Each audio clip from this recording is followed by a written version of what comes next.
അഞ്ചാമത്തത് ഒരു പ്രശ്നമല്ല, പക്ഷെ ഞാൻ എന്ത് ചെയ്യുമെന്ന് ആലോചിച്ചൊരു കാര്യമായിരുന്നു ഈ കുഞ്ഞുവാവയെ കുളിപ്പിക്കുക, അതൊക്കെ എങ്ങനെയാ ചെയ്യുക എന്നുള്ളത്. അത് ഇപ്പൊ എൻ്റെ അമ്മേനോട് ചോദിച്ചപ്പോൾ അമ്മ പറഞ്ഞു, നിങ്ങളെയൊക്കെ 10-30 വർഷം മുമ്പ് കുളിപ്പിച്ചല്ലേ, അപ്പൊ എനിക്ക് അതിനെ കുറിച്ചൊരു വലിയ ധാരണകളില്ല, അല്ലെങ്കിൽ എനിക്ക് അത്ര കോൺഫിഡൻസ് ഇല്ല എന്ന് പറഞ്ഞു. അവിടെയും എന്നെ ഹെൽപ്പ് ചെയ്തത് സമയത്ത് തന്നെയാണ്. ആദ്യത്തെ ഈ 3 ആഴ്ച ഇവരിവിടെ വന്ന സമയത്ത് മുഴുവൻ എൻ്റെ കുഞ്ഞിനെ എങ്ങനെയാണ് കുളിപ്പിക്കേണ്ടതെന്നുള്ളത് എല്ലാ കാര്യങ്ങളും, അതായത് കുട്ടികളല്ലേ കുളിപ്പിക്കാൻ എടുക്കുമ്പോൾ കരയും, അല്ലെങ്കിൽ വെള്ളം മയത്ത് വീഴുമ്പോൾ കരയും, അതിഭീകരമായിട്ട് കരയും. അപ്പോൾ ആ സമയത്തൊക്കെ ഒരമ്മ എന്നുള്ള നിലയിൽ കുഞ്ഞു കരയണം കണ്ടു കഴിഞ്ഞാൽ ആർക്കാണെങ്കിലും വിഷമം വരും, ഇത് ചെയ്യുന്നത് ശരിയല്ലേ എന്നൊക്കെയുള്ള സംശയങ്ങൾ ഉണ്ടാവും.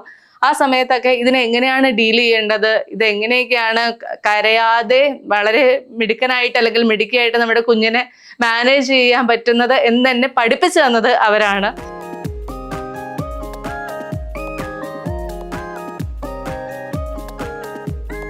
അപ്പൊ അതുകൊണ്ട് തന്നെ ഇപ്പോ ഞാൻ ഇതുവരെ സ്വന്തമായിട്ട് ചെയ്തു തുടങ്ങിയിട്ടില്ല, പക്ഷെ ഇപ്പൊ എന്നോട് ചെയ്യാൻ പറഞ്ഞു കഴിഞ്ഞാൽ തീർച്ചയായിട്ടും അതിനുള്ളൊരു കോൺഫിഡൻസ് എനിക്ക് ഉണ്ടാക്കി തന്നിട്ടുണ്ട്. അതിനും അവരോട് താങ്ക്സ് പറയുകയാണ്.